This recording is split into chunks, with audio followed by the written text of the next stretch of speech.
ஒரு முக்கியமான அறிவிப்பு. இன்னும் சபையில் இருக்கிறார். மனதில் எத்தனையோ குறைகள் இருக்கலாம். என்ன மனதிலே எத்தனையோ குறைகள் இருக்கலாம். இந்த பாரதங்களை கொண்டாடு உங்களுக்கு தெரியாது ஒன்றும் கிடையாது.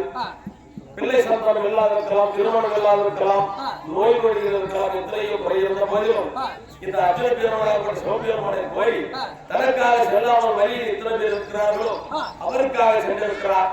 அதனால அனைத்து பேர்கள் உங்களோடு இருக்க முடியாத பணத்தை வந்து மயில் திறக்கல் போருங்க. அந்த மயில் திறக்கல் பணத்தை போட்டுட்டு அவரை வணங்கிட்டு சென்றது. ஆனால் கண்டிப்பாக நீங்க நினைத்தது நிறைவேறும் என்று சொல்லி ஐதீகம். நாங்கள் சொல்றது கிடையாது, நீங்க நினைத்தது நிறைவேறும் என்று சொல்லி ஐதீகம். அதனால எல்லாரும் சிறந்தே நிறைவேறுவாங்க. உங்கள் குறையாகப்பட்டது இன்றோடு நீங்கட்டும், குறையெல்லாம் தீரட்டும் என்று சொல்லி ஆண்டவர் வாக்கள் செய்கிறோம்.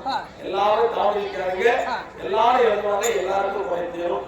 எழுதுவாங்க எல்லாம் ஒரு டிக்கில ஸ்டாண்ட் பண்ணிக்கங்க. ஒரே தான் உட்காந்து சூத்துல தோணு